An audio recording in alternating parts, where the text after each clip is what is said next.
Bonjour à tous, bonjour à toutes. Voilà, fin du voyage. On aura marché en tout et pour tout 5 jours. 105, 105, 105, 110 km. 110, je dirais même plus. Ouais, Parce qu'on s'est perdu entre temps. Mais bon. Ouais, entre Vézelay et Nevers. Voilà, entre Vézelay et Nevers. Avant de rentrer, on voulait partager avec vous les leçons du voyage. Certains côtés pratiques aussi pour la marche, pour ceux et celles qui voudront le faire, que ce soit sur un petit tronçon ou sur tout le chemin. Mais il faut savoir que c'est un chemin qui prend au moins, je pense, 2 mois minimum, entre la France et l'Espagne. Voilà, donc moi je vais commencer par vous parler du côté pratique du voyage. Parce que pour moi, bon, c'est un côté quand même assez important pour que vous puissiez marcher dans les conditions les plus optimales. Et après on va, ouais. Vas-y. Ouais.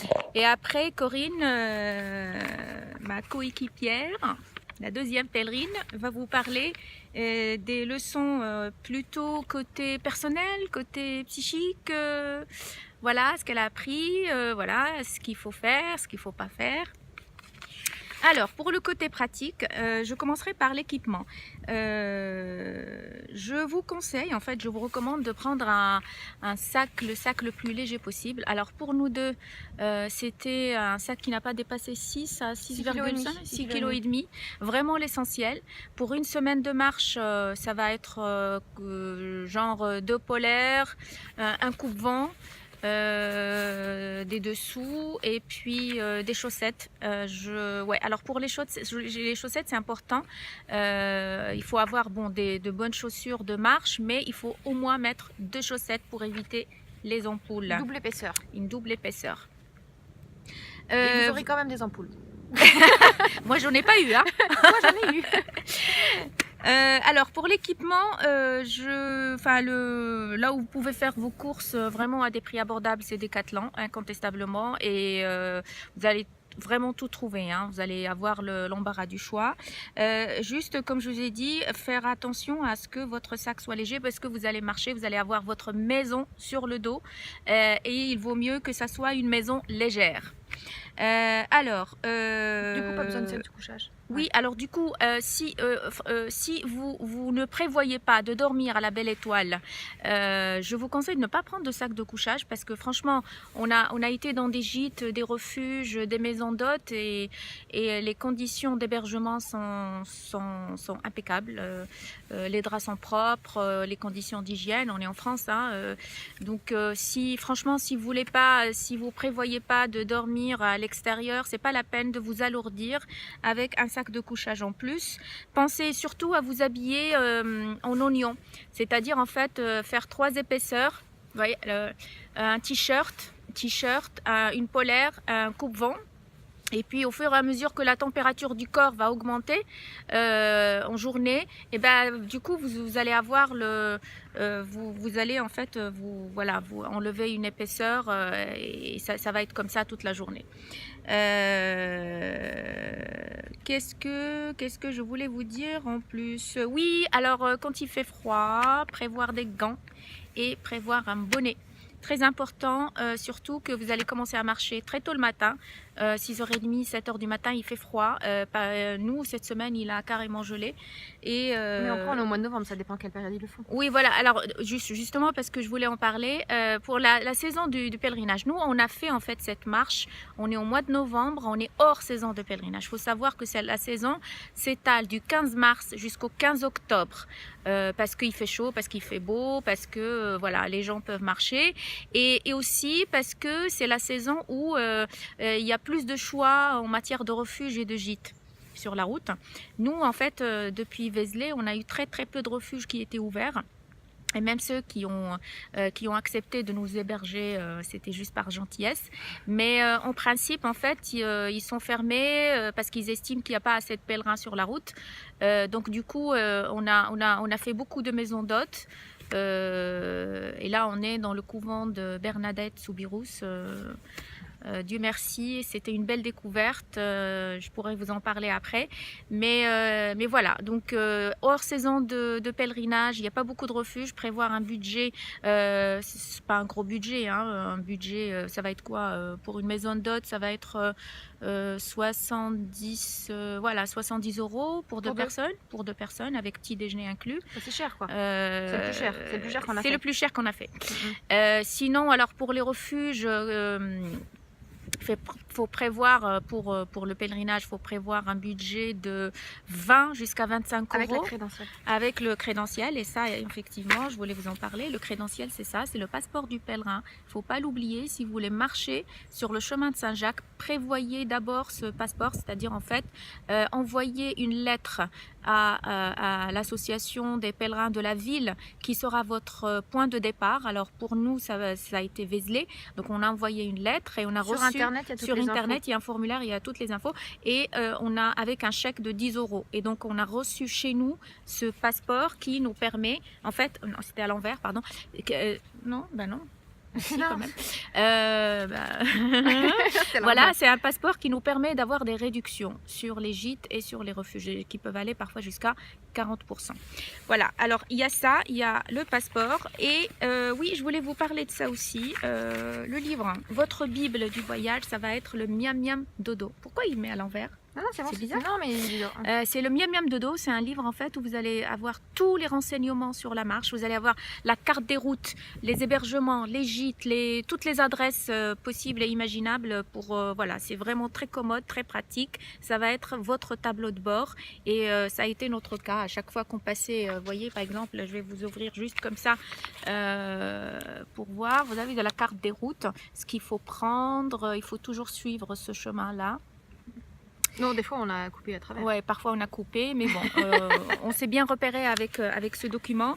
Et alors, cela me pousse à vous parler des balises de Saint-Jacques parce que c'est pas le chemin n'est pas, comment dire, c'est pas, vous n'allez pas partir au petit bonheur la chance. Hein.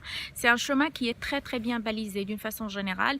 Et j'entends par balisé, en fait, vous allez trouver sur toutes les intersections, vous allez trouver des petites balises. Il faut bien ouvrir les yeux.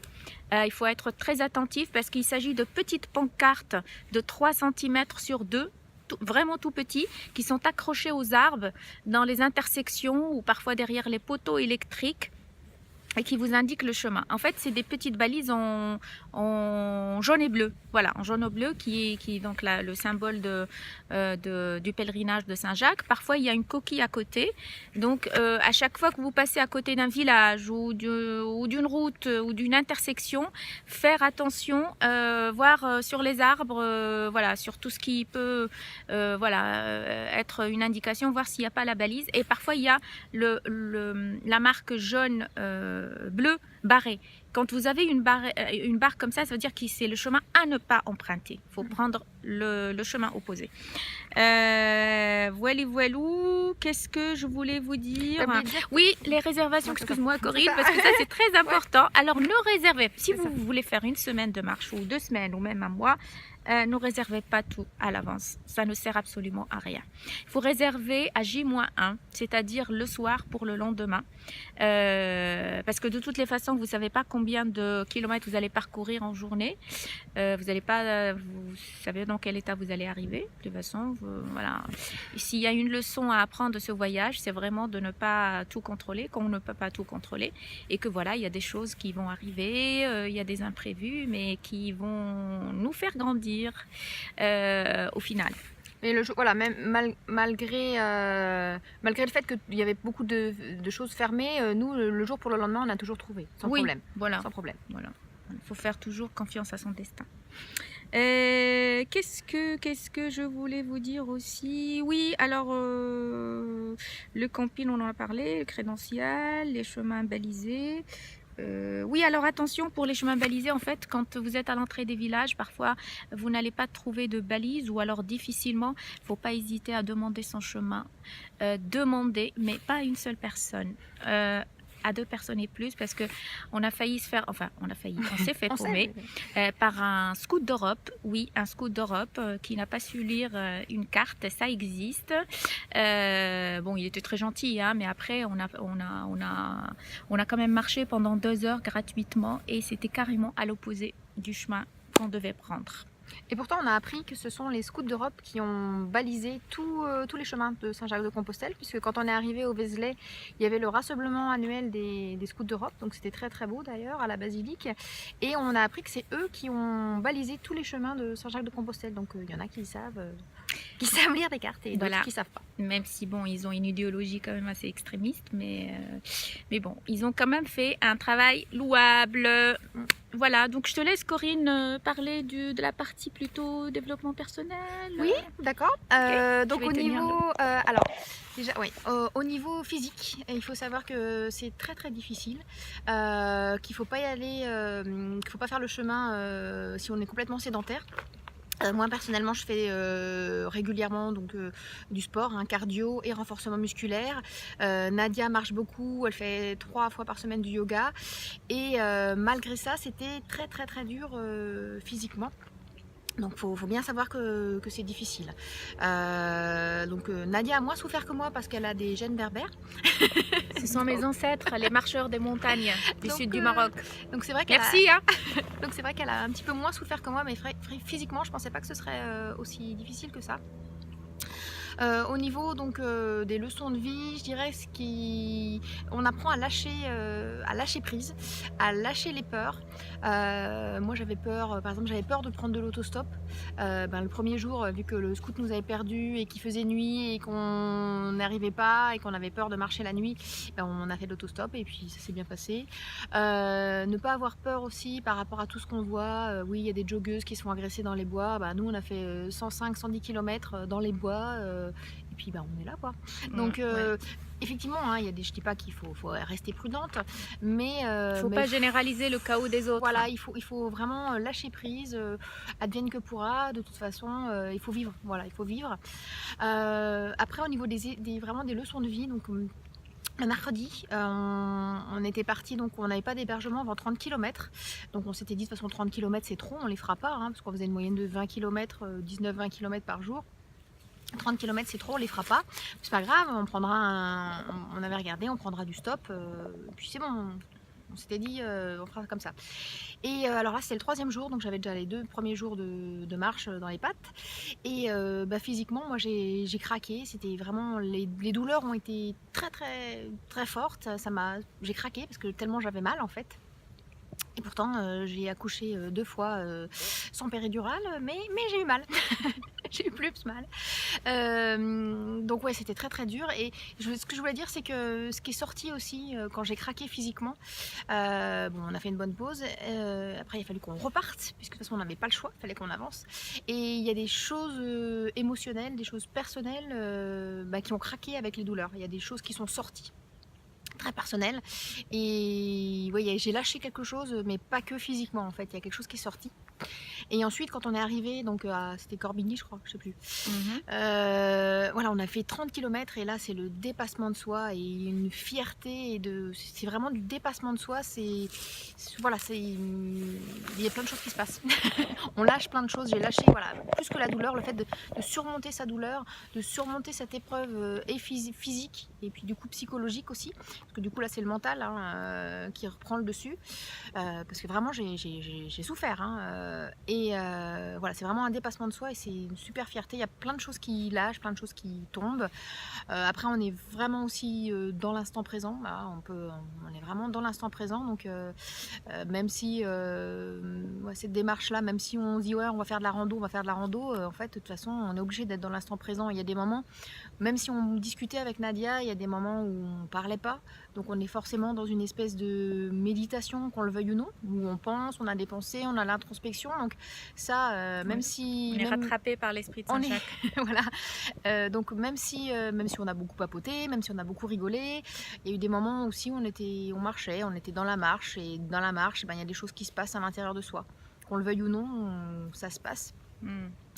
Voilà, après on se rend compte aussi que cette marche, c'est vallonné, hein, le Morvan, c'est pas plat, il y a des montées, des descentes, des montées, des descentes, et Voilà, c'est comme la sur vie. des nivelés de 400-500 mètres Voilà, parfois. donc c'est Et tout le chemin était comme ça, hein. voilà, donc c'est pareil, c'est comme la vie, c'est-à-dire que c'est pas plat la vie, hein. Il y a des montées, des descentes, des montées, des descentes, et on avance, et on a des joies, des peines, et ouais, ouais, ça fait relativiser par rapport à ça.